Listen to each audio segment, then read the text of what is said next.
Gusto kong i-remind, tayo ay nasa series ng Old Testament book at ito ay ang book of Isaiah.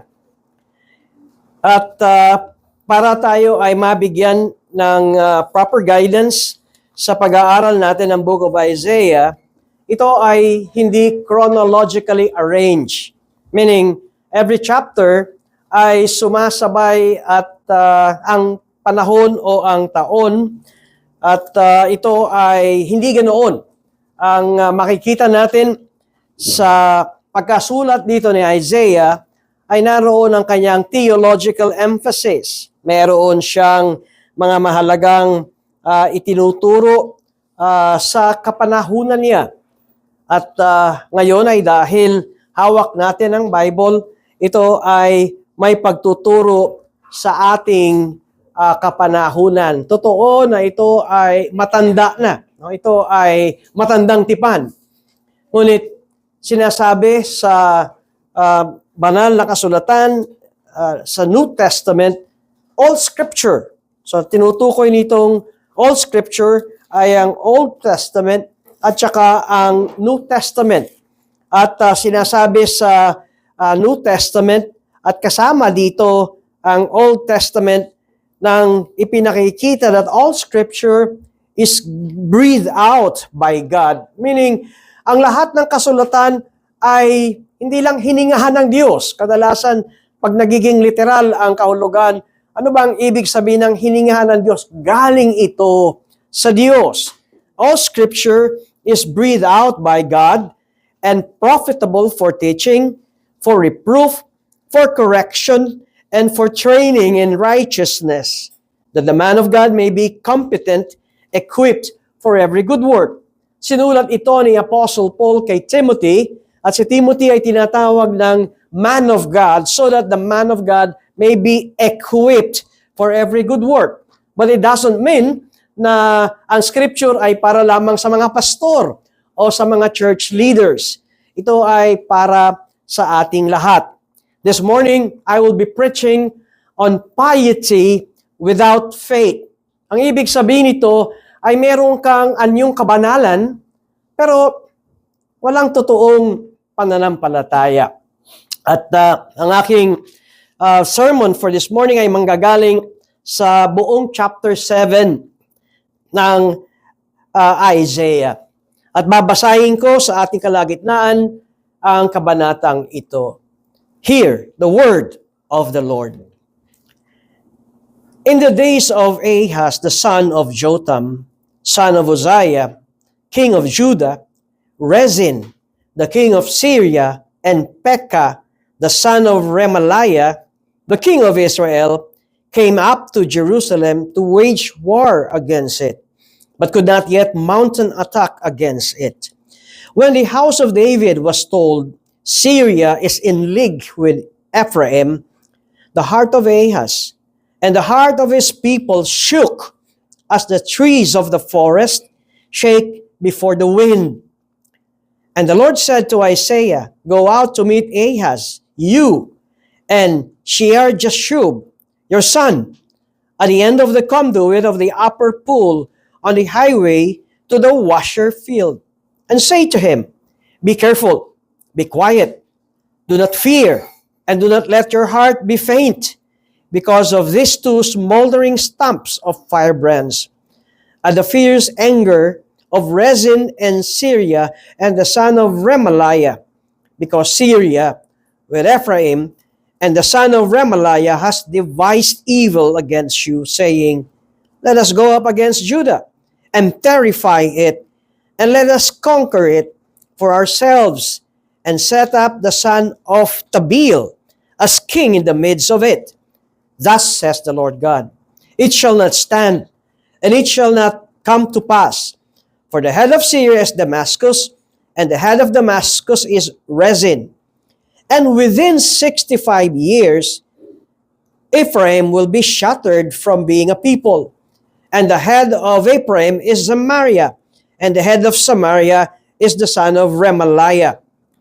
If you are not firm in faith, you will not be firm at all. Again, the Lord spoke to Ahaz, asked a sign of the Lord your God. Let it be deep as Sheol or high as heaven. But Ahaz said, I will not ask, and I will not put the Lord to test.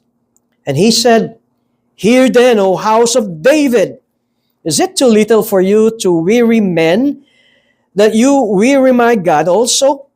Therefore, the Lord himself will give you a sign. Behold, the virgin shall conceive and bear a son, and shall call his name Emmanuel. He shall eat curds and honey when he knows how to refuse the evil and choose the good. For before the boy knows how to refuse the evil and choose the good, the land whose two kings you dread will be deserted. The Lord will bring upon you and upon your people and upon your father's house such days as have not come since the day that Ephraim departed from Judah, the king of Assyria. In that day, the Lord will whistle for the fly that is at the end of the streams of Egypt, and for the bee that is in the land of Assyria. And they will all come and settle in the steep ravines, and in the clefts of the rocks, and on the thorn bushes, and on all the pastures. In that day, the Lord will shave with a razor that is hired beyond the river, with the king of Assyria, the head and the hair of the feet, and it will sweep away the beard also. In that day, a man will keep alive a young cow and 2 sheep, and because of the abundance of milk that they give, he will eat curds. For everyone who is left in the land will eat curds and honey. In that day, every place where there used to be 1,000 vines worth 1,000 shekels of silver will become briars and thorns. With bow and arrows, a man will come there, for all the land will be briars and thorns.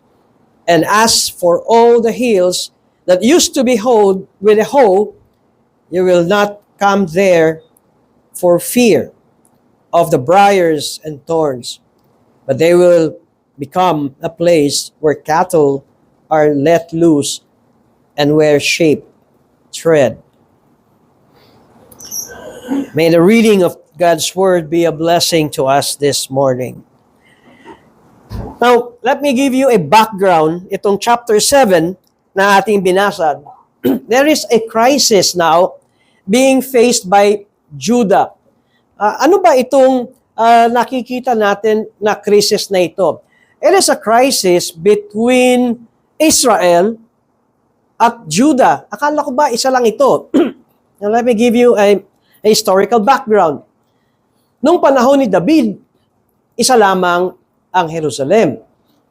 At nang nawala na si David, ay si Solomon na ang siyang nagahari. That's still a united kingdom. But because of Solomon's poor leadership, alam nyo, si Solomon, bagamat binigyan siya ng Diyos ng ang king talino and wisdom, pero because of his compromising life, unti-unti, pati ang kaniyang pamumuno ay nagkaroon ng imbalance. At nagrireklamo na ang kanyang mga tao sa kanyang pamumuno, ngunit still nanatili pa rin na isa ang Israel. Nang namatay si Solomon, nang wala na si Solomon, dito na nagkaroon ng pag-alsa. At ang tribo ng Israel ay 12 tribes. Ngayon, yung 10 tribo ay humiwalay dito sa 2 tribo. At itong 10 tribong ito ay ang tawag sa kanila ay ang Israel. Ngayon, sino yung 2 tribo? Ang 2 tribo ay ang tribo ni Judah at saka ang tribo ni Benjamin. At ito ngayon ang nababanggit na Judah. At hindi na nababanggit si Benjamin, pero ito ang naging loyal sa tribo ni David. And so, kung makikita natin itong eksenang ito ng chapter 7, ay sa Isaiah chapter 6, dito nagsimula ang pagtawag ng Diyos kay Isaiah. Ang chapter 7 naman ay iba ang hari. Ngayon, hindi na ilagay ang petsa, pero the prophetic call na tinanggap ni Isaiah, I would say na marami ang sumasang-ayon na yung prophetic ministry ni Isaiah was around 740 BC. Ngayon, ano itong chapter 7 ng Isaiah? Ngayon, dahil patay na si Uzziah, at least makikita yung petsa, and that was the year when King Uzziah died. Ito yung Isaiah chapter 6. Ngayon, pagdating ng Isaiah chapter 7, ang sinasabi rito, in the days of Ahaz, the son of Jotham, son of Uzziah, king of Judah. Approximately, ito ay 735 BC. Kaya, kung titignan natin, may 5 taon na ang diferensya magmula nung nagkaroon ng vision si Isaiah ng kabanalan ng Diyos. At ngayon ay after 5 years, at narito ang pangyayari. Ang Assyria is now a rising power. Nagiging dominante na ang Assyria. At kung makikita natin sa chapter 7, ang Israel, pag nababasa natin ngayon sa Old Testament, after David and after Solomon, pag nababanggit ang Israel, ang ibig sabihin to, this is the northern kingdom. Ito yung binubuo ng 10 tribo. Now, ang Israel ay nakipagkasundo. Nagkaroon sila ng alliance sa Syria. At bakit mayroon silang defensive alliance sa Assyria? Sapagkat ang Assyria ay nagpapakita na ng kapangyarihan at nananakop na ng mga bansa. At nakakatakot sapagkat nasasakop nga ng Assyria ang mga bansa. At nakita ng hari ng Israel at saka ng hari ng Syria at nabanggit ang kanilang mga pangalan. Rezin, the king of Syria, and Pekah, the son of Remaliah, the king of Israel, came up together. Nagkasundo sila na magkasama tayo, ngunit ang feeling nila, kulang pa rin ang kanilang puwersa. And so, ngayon, gusto nilang i-convince si Ahaz na sumama rin sa kanila. 3 na sila. And yet, si Ahaz ay hindi umayag. Kaya't ang kanilang balak nito, when Ahaz refused sa tinatawag na pagsasama nila, magkaroon sila ng matibay na defensive alliance against Assyria, ay ngayon ay nagbalak itong 2 hari na ito, King of Syria and King of Israel, to wage war against Jerusalem. At kanilang sinasabi, tanggalin natin yan at meron tayong ipapalit kay Ahaz. At nabanggit dito na ang nais nilang ipalit ay ang ngalang Tabil. Ito yung puppet king. Gagawin nilang puppet king. Pero mapapansin din natin na sinasabi dito sa may verse 2 o bago at the end of verse 1, bago mag-2, but they could not yet mount an attack against it. Hindi sila magtagumpay laban sa Southern Kingdom. Hindi sila magtagumpay laban sa House of David.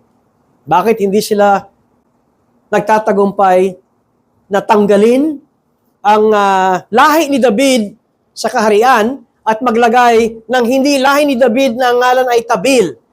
Because that was already prophesied by the Lord. na hindi magtatanggal ang Diyos ng lahi ni David, na manggagaling sa kanya ay magkakaroon lagi ng lahi o hari ang Judah. Kahit na ang Judah ay unti-unti nang dumudulas at lumilihi sa kalooban ng Diyos. And yet, God's covenant still stands. And that is so important na kapag tayo ay nasa Old Testament study, ay tingnan natin kung gaano katibay ang tipan ng Diyos sa kanila. It still stands. And so, ang mensahe ni Isaiah sa ating pag-aaral na ito is that there is no need to panic because God is with His people. Ngayon ay mayroon tayong papasok na bagyo. 3 pa nga. Kaya since kahapon ay makulimlim na, ngayon ay malakas ang ulan at may halong hangin. Ako, since yesterday, ay tinitignan ko yung aming mga puno sa harapan ng bahay at talagang sila ay sumasayaw sa ihip ng hangin. Ganito rin ang description sa Isaiah chapter 7 na nang nalaman ni King Ahaz na nagsama na, mayroon ng alliance si King of Syria at King of Israel laban sa King of Ahaz, laban sa Judah. Ang sabi rito, the heart of Ahaz and the heart of his people shook as the trees of the forest shake before the wind. At sa puntong ito ay nakita natin kung ano talaga ang nais ituro ni Isaiah kay Ahaz at sa kanyang kababayan na taga-Judah. And that is to trust God. Magtiwala sila sa Diyos. Ngunit, ano yung response ni prophet, ni Ahaz kay prophet Isaiah? Hindi siya naniwala. Ahaz did not believe God's promise. At kung titignan natin ang description, nanginig. Nanginig si Ahaz, at kapag ang hari ay nanginginig at natatakot, ganun din ang taong bayan. Ganun din ang kanyang pinaghaharian. At dito natin makikita na sa halip na sabihin ni Ahaz, maniniwala ako sa tinig ng Diyos, sa sinabi ng Diyos. Ngayon, mabigat ang salita ng thus says the Lord God. At ang sinabi ng Diyos, it shall not stand, and it shall not come to pass. Katunayan, inisa-isa kung ano mangyayari. The head of Syria is Damascus. The head of Damascus is Rezin.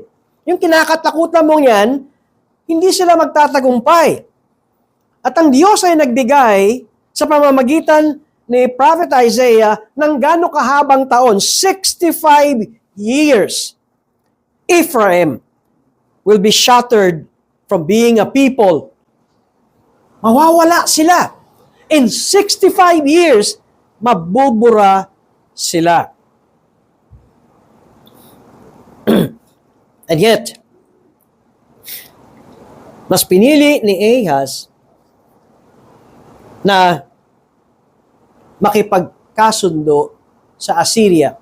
Alam niyo, pag binasa natin ang ibang books ng Old Testament, for instance, if I could remember it in 2 Kings, kung tama ang aking memorya, chapter 16, may alliance na si King Ahaz dito sa Assyria kay Tiglath-Pileser. At nagbigay na siya ng pera. Nagbigay na siya ng ginto. Nagbigay na siya ng pilak dito sa Assyria, pati yung mga ginto sa templo ng Diyos, kinuha niya at ibinigay niya sa hari ng Assyria. Bakit? At anong purpose nung bigay na yon? Ano ba ang tawag doon? Parang suhol. Una, sinasabi niyang, nasa ilalim mo ko. I am now subordinate na ako, vassal na ako. Ikaw ang soberanya sa amin. Dito yung makikita natin ang pag-urong at pagbaba ng hari na ito.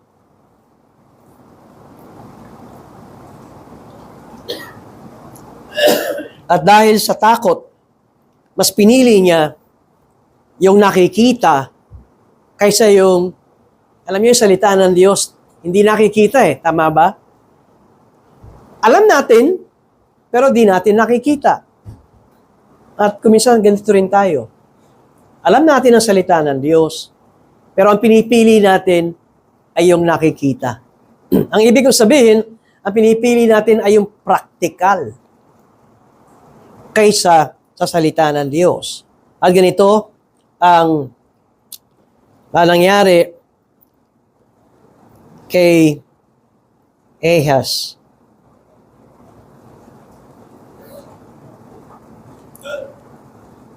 Mas pinili niya na makipagkampi, makipagkasundo, at mas pinili niya magtiwala sa isang foreign nation. Well, in a sense, talagang may ebidensya naman ng Assyria dahil nasasakop nila na ang mga bansa. Ika nga, may ebidensya na ito. Ngunit, nagsalita ang Diyos. Hindi sila mananaig.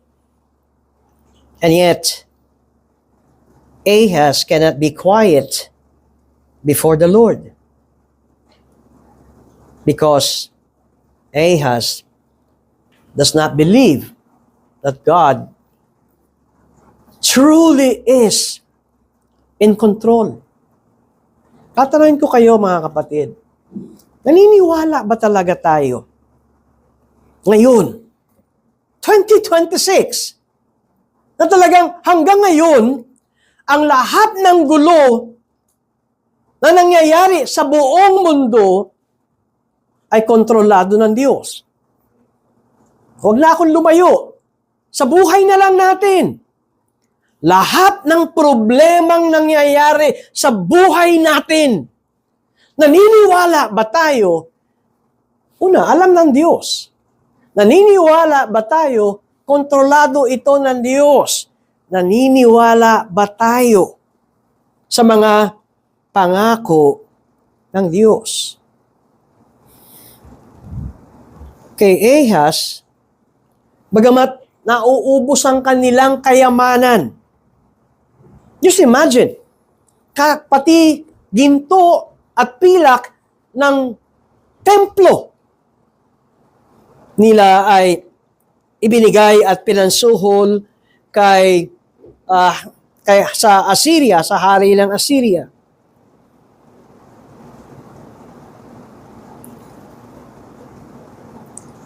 Wala tayo nakitang obedience kay Ahaz sa sinabi ni Isaiah. He panicked. Natakot siya. Yung nga kaninang binigay, nanginig. Para bang puno na binabayo ng malakas na hangin. At dahil dito, ay tinanggap din ng Huda ang judgment ng Diyos. Si Ahaz ba ay umupo na lamang at nagmukmok? Hindi. Mapapansin natin, active pa rin si Ahaz. Active na makipagkasundo at magpasakop sa Assyria. And yet, though he was active, nandun ang kanyang kawalan ng pananampalataya sa Diyos.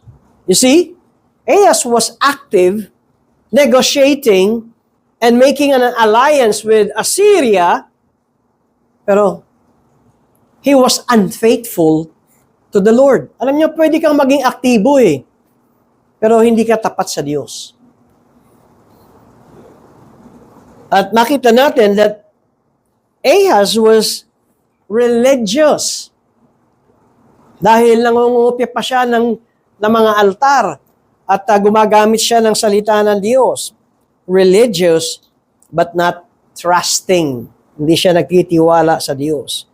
Meron siyang strategiya at ang strategiya niya ay makipagkasundo sa maliwanag na makapangyarihan at umuusbong na makapangyarihang bansa. But he was not wise.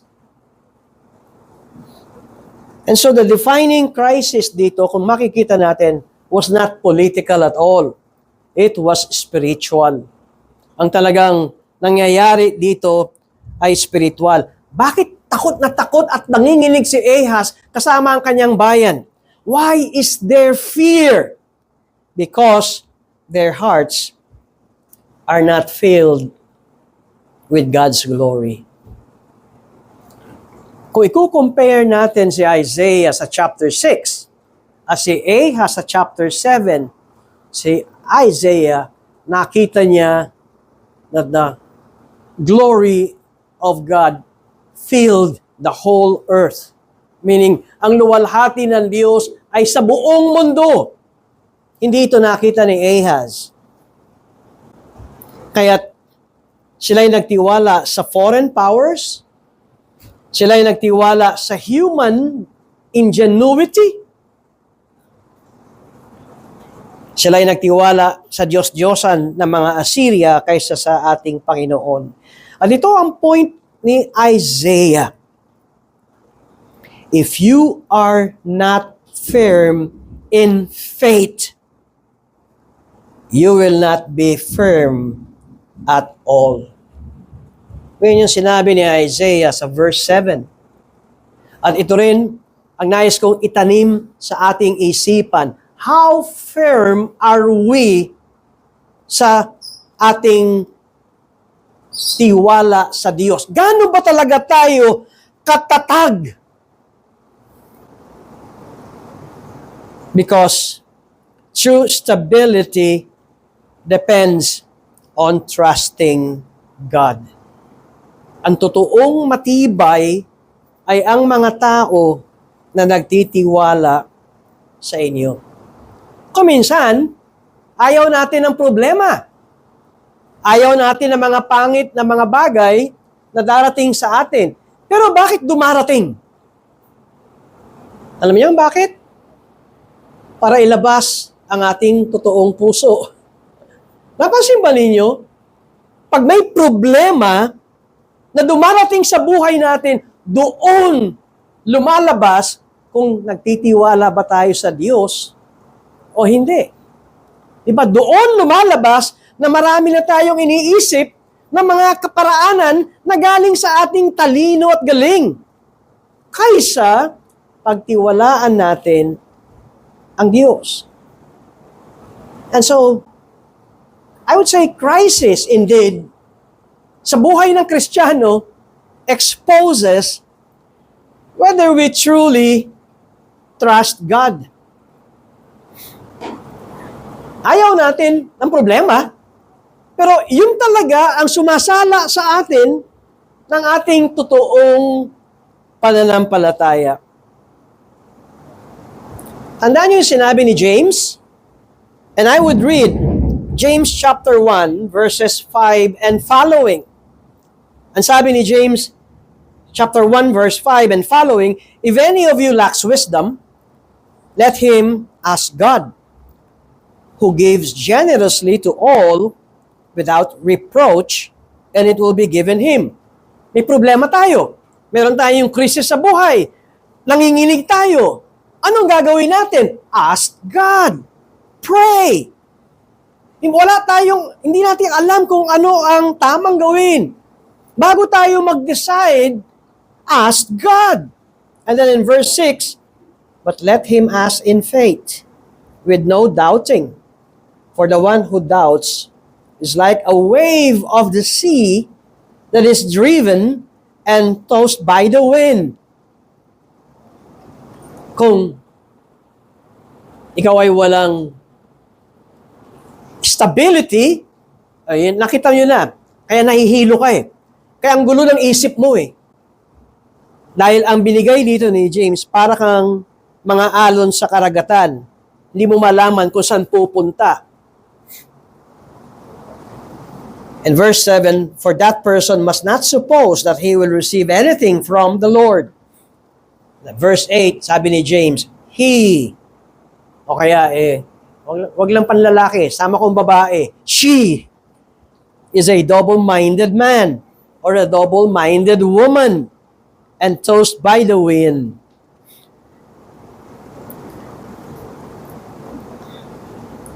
Unstable in all his ways.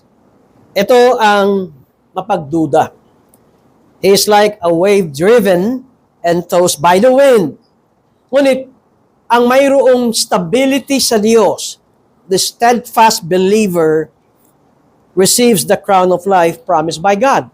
Ito yung point na sinasabi ni James. So talagang issue rito, kung may krisis tayo sa buhay, magtitiwala ba tayo sa Diyos? At tingin nyo, ililigtas tayo ng Diyos. Ito ang mga tanong. Ito yung mga tanong sa ating tinatawag na prayer room or prayer closet. Will God be faithful sa kanyang mga pangako? At kadalasan, we fail. Nauunahan tayo ng takot. Napansin nyo kung ano ang naging bunga ng takot kay Ahaz? Maling desisyon. Pero bago siya mag-decide, ano ang sinabi ng Diyos kay Ahaz? Be careful, be quiet, do not fear, do not let your heart be faint. Huwag kang mangamba. Dahil ang sabi ng Diyos, yung kinakatakutan mo, hindi mo yan dapat katakutan. Hindi sila mananaig. Napansin ba ninyo ang description? Like, if I would read it to you, dito sa verse 4 ng Isaiah 7, be careful, be quiet, do not fear, and do not let your heart be faint. Because of these two, tingnan ginamit, two smoldering stumps of firebrands at the fierce anger of Rezin and Syria and the son of Remaliah. Itong dalawang ito, ang ginamit, smoldering stumps. Alam niyo yung ibig sabihin nun? Parang isang kahoy na wala na yung apoy. Isang kahoy na nagbabaga, pero wala na yung apoy. Ito yun yung may baga, pero unti-unti na namamatay na ang baga. Maingay sila. Yun ang point. Maingay sila sa mata ng Diyos. Hindi sila magtatagumpay. The enemies are not as strong as they appear. I ask you again, yung problema niyo at yung problema natin at yung pinagdadaanan natin, pumasok ba sa isipan yung, hindi ko to kaya. Malaking problema ito. Sasabog ako. Or, mananahimik tayo. Mag-iingat tayo. That was God's utos. Commandment kay Ahaz, be careful. Be quiet. Do not fear. Do not let your heart be faint. Alam niyo bakit? Because God's word matters kaysa sa mga salita ng tao. Napansin ba ninyo na kapag mas binibigyan natin ng timbang ang salita ng tao kaysa salita ng Diyos? Pera ba ang pinag-aawayan yung mag-asawa sa bahay? Sino yung laging ta? Di ba babae daw hindi lalaki. Excuse me. Lalaki ang pastor. Laging sila yung nag-iisip, paano na? Kulang ang binibigay mong pera. Kulang. Paano na?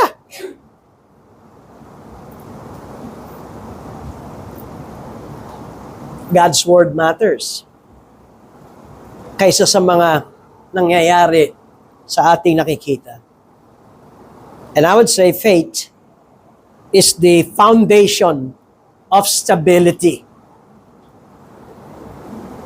Pakita ko sa inyo yung piety without faith. Alito ang ginawa ni Ahaz, piety without faith. Sa verse 10,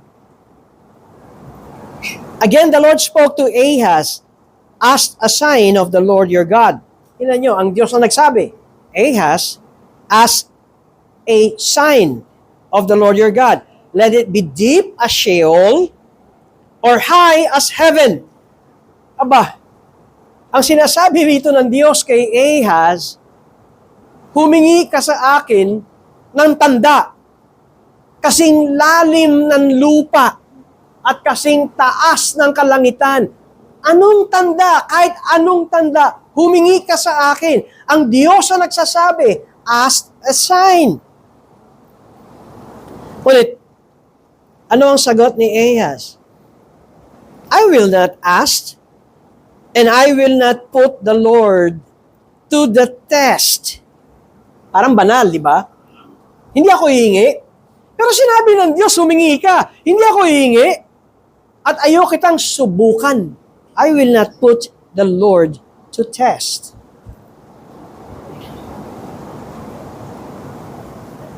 Meron bang batayan si Ahaz? Well, alam natin, sa Numbers chapter 14, at sa Book of Numbers ay merong reklamo ang mga Israelita habang sila ay nasa ilang. And yet in verse 22 of Numbers 14, none of the men who have seen my glory and my signs that I did in Egypt and in the wilderness, and yet have put me to the test these 10 times and have not obeyed my voice. So ito yung point. Ang ginagamit dito ni Ahaz ay itong pangyayari na sinabi ni Moses. Again in Deuteronomy chapter 6 verse 16, you shall not put the Lord your God to the test. Pero may karugtong, as you tested him at Masa. Ngayon, ito yung point ko na may anyong kabanalan si Ahaz, pero ang totoo, yung ginagamit niyang basis ng salita ng Diyos ay out of context. Ang sabi ng Diyos, humingi ka sa akin ng tanda, ayoko. Di ba sinabi mo, huwag kitang susubukan? Di ba sinabi ng scripture, Deuteronomy chapter 6, verse 16, you shall not put the Lord your God to the test? Well, ang totoo, ang ikinagagalit ng Diyos doon sa Numbers 14, verse 22, and Deuteronomy chapter 6, verse 16, ay yung mga tao, kung bakit nagagalit ang Diyos, ay dahil because of their unbelief.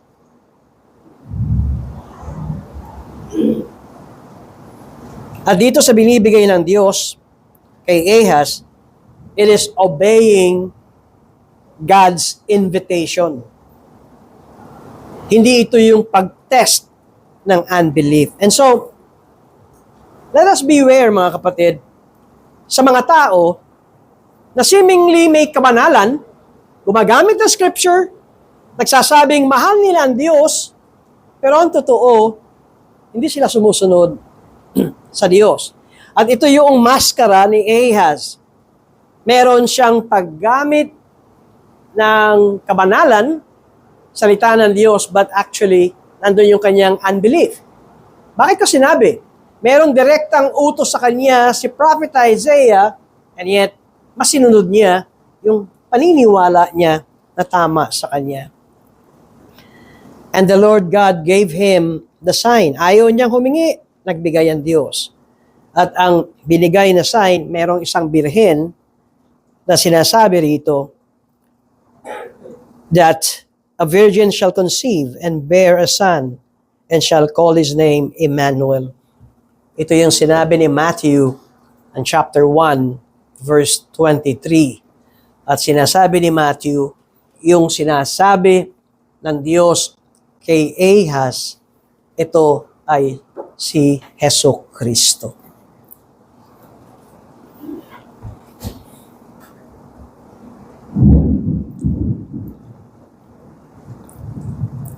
But again, ang maliing sinasabi at mensahe ng Diyos kay Ahaz ay Emmanuel. At ang Emmanuel ay God is with you. Ang Diyos ay kasama mo. Ang Diyos ay kasama niyo.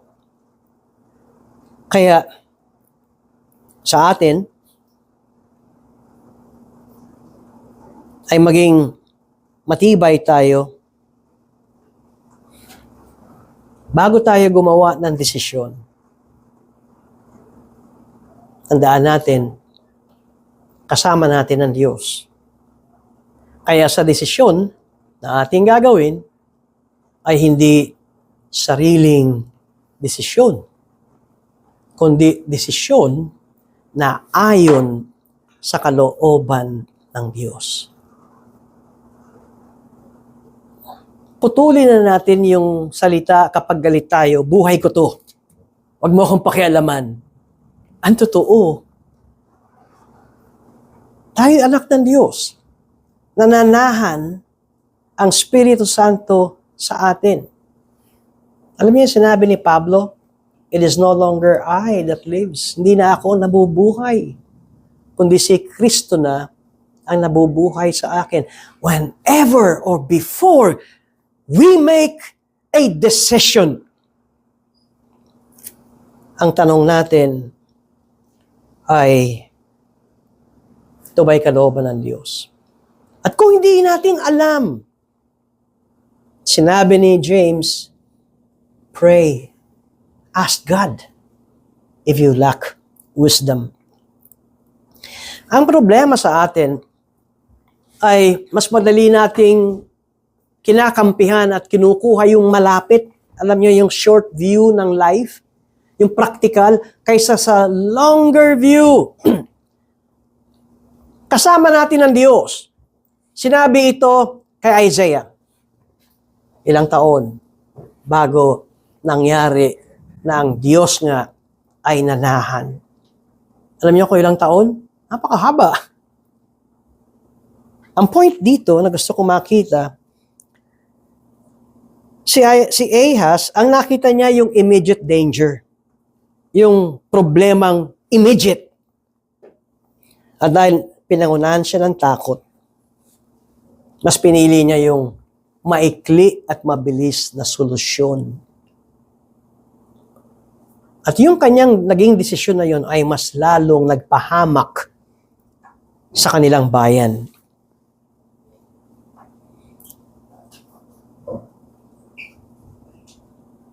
Kapag tayo ay dumaraan ng mga krisis sa ating buhay,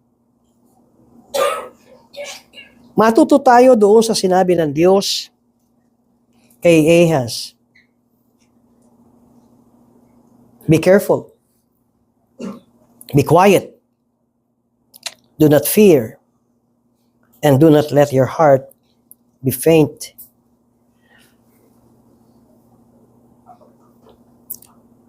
Dahil tinuturuan tayo ng Diyos na huwag padalos-dalos sa ating mga desisyon na praktikal. Suriin, timbangin, maging maingat, manahimik tayo, at huwag tayong pangunahan ng takot. Alam niyo, kung si Ahaz ay nakinig lamang sa Diyos, iba marahil ang makikita natin na mangyayari sa kanila. Mahirap itong tanggapin, ngunit ang pagtitiwala sa Diyos ay nagbibigay sa atin ng katahimikan, mapayapang isipan, at faithful na bunga. Kaya, ang desisyon na nagagawa dahil sa takot, usually, ay bad decisions. But decisions flowing from explicit trust in God is wise. Kaya, pag binanggit natin ang piety o yung pagiging relihiyoso, it is not the same as faith. Hindi ito kadalasan na yung pagiging relihiyoso ay otomatikong itong pananampalataya. Kasi ang piety o ang kabanalan, panlabas, it is an outward appearance of our religion. Ang faith, ang pananampalataya, is the substance of religion. Faith is the real trust in God. Si Ahaz, meron siyang kabanalan, pero walang substansya. Walang pananampalataya. Nakita niyo kung paano kinundena ni Jesus sa mga Pariseo? Dahil meron silang kabanalan, panlabas. Pero it was a false piety. It was just for outward religious acts. Panlabas lang. Pang-show lang. Pang-effect lang. Para bang pang-FB lang. O pang-social media lang. Because true piety flows from trust in God. Makikita nyo to sa ugali. Hindi sa salita. Sa ugali. A life truly given to God will produce behaviors that reflect God.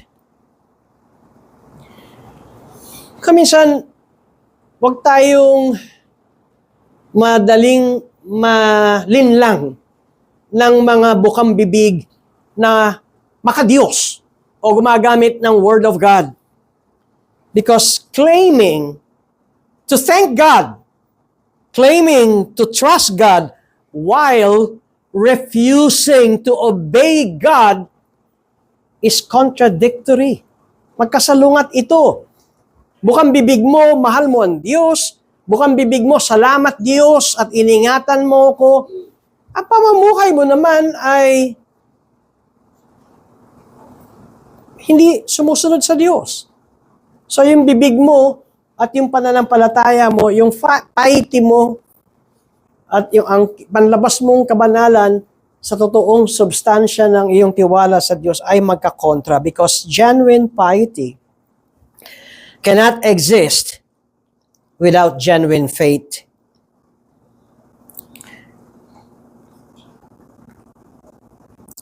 Si Isaiah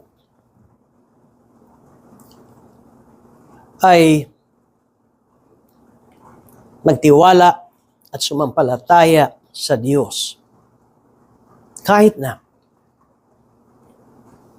inaatake na sila at nagbabalak na ang Syria at ang kanyang kababayang Israel. Masakit yun, di ba? Magkakamag-anak kayo at ang kaaway mo ay kamag-anak mo pa. Yun ang Israel. Yun yung 10 tribes. Ngunit si Isaiah ay may sinabi kay Ahaz na atin ding dapat na panghawakan. If you are not firm in faith, you will not be firm at all. Mga kapatid, ang buhay natin sa mundong ito ay may direksyon. Ang buhay natin sa mundong ito ay may kauuwian. Merong culmination, mayroong direksyon, mayroon talagang mangyayaring sa ating katapusan. Hindi ito nangyayari araw-araw na kung ano na lamang ang nakikita natin. Ito ang problema ng mga taong nagsasabing naniniwala sila sa Diyos pero hindi nila sinusunod ang utos ng Diyos. At sa atin, na nag-aaral ng salita ng Diyos, tayo'y pinapalalahanan. Ang nagsimula ng mundo natin, ang siya ring magtatapos nito. Ang nagsimula ng ating kaligtasan, ang siya ring magtatapos nito. He who began a good work in you, He will finish it. He will fulfill it. Huwag tayong matangay ng krisis sa ating buhay. Huwag tayong matangay ng sirkumstansya sa ating buhay. Huwag tayong mag-decide ng pabigla-bigla nang tingnan muna natin ang salita ng Diyos. Kumisam, dahil sa init ng ulo, bugso ng damdamin, dahil sa gulong-gulo tayo, at sasabihin natin, eto na ang aking desisyon. Pakinggan natin ang salita ng Diyos. And that is the reason why we are here every Lord's Day. Hindi lamang umawit ng mga makalangit na himno, kundi upang mapakinggan ang salita ng Diyos. Mga kapatid, matuto tayo sa pangyayaring ito. And si Ahaz was not faithful to the Lord. Alam niyo ang difference nung taon pagmula nung naging divided kingdom hanggang dito sa panahon ni Ahaz, 200 years or less. Ang ibig kong sabihin, yung kasamaan noon, hindi naman agad-agad na lumitaw. Kinabukasan, ito ay unti-unti hanggang sa si Ahaz ay inoffer niya ang kanyang anak sa apoy, which is abominable to the Lord. Paano nagawa ito ni Ahaz na yung anak ay ihahandog sa Diyos-Diyosan at sa apoy? Dahil hindi niya binantayan ang kanyang puso. Unti hanggang sa siya'y malayo na sa kalooban ng Diyos. Yung galit mo, inaalagaan mo ba yan? Pinalalaki mo yung galit mo? Yung sama ng loob, pinalalaki mo ba yan? Diba yung tinuturo sa atin sa Sunday School? Kung di ka marunong magpatawad, hindi ka rin patatawarin ng Diyos. Parang napakasimple lang, no? Galit ako sa Kanya. Hindi ko siya patatawarin. Ito ang sinabi ng salita ng Diyos. Kung hindi ka marunong magpatawad, ay hindi ka rin patatawarin. Pero prior to that, may panalangin, forgive us our debts. Patatawarin mo kami, Diyos, sa aming kasalanan. Ikaw ba yung taong humihingi ng kapatawaran sa Diyos, pero hindi ka marunong magpatawad sa mga nagkasala sa iyo? Maaaring hindi ngayon, o hindi bukas, hindi next month, na ang iyong puso ay makikitang ang laki na ng pinagbago, pero unti. Ganito nangyari kay Ahaz. Hanggang sa siya'y nakagagawa ng mga gawaing taliwas sa kalooban ng Diyos. Bakit siya naghandog ng kanyang anak sa apoy? Kasi nakita niya, yun din ang ginagawa ng mga yumayaman na mga hari at mga bansa na kapag hinandog ang kanilang anak, tila nagiging makapangyarihan sila. Mangungopya ba tayo ng kanilang success story? Kokopyahin ba natin sila? O tayo ay kakapit sa utos ng Diyos? Madadala ba tayo ng instant success?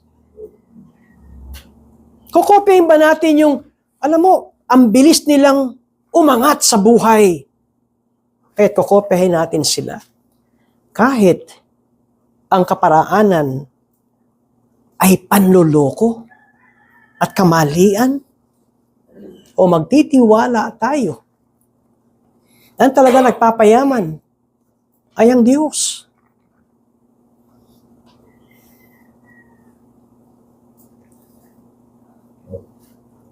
I've seen wealthy Christians. I've heard stories of wealthy Christians na hindi humihinto ang kanilang pagiging mayaman because number one, inaamin nila ang nagpayaman sa kanila ay ang Diyos. Pangalawa, ang kanilang kayamanan ay binabahagi nila. These are the people that are generous.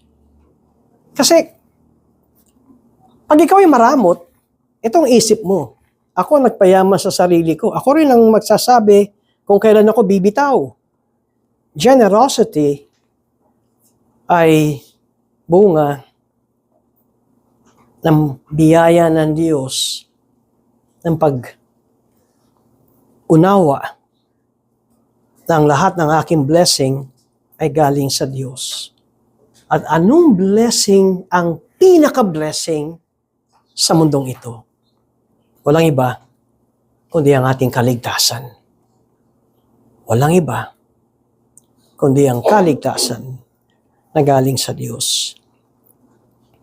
May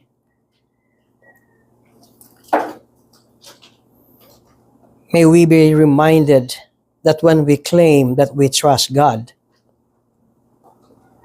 we obey His word. Manalangin tayo. Kami, Panginoon, ay nagpapasalamat sa umagang ito. Salamat sa inyong salita. At salamat po sa pangunawa na ibinigay niyo po sa amin dito sa matandang tipan na ito na sulat ni Isaiah.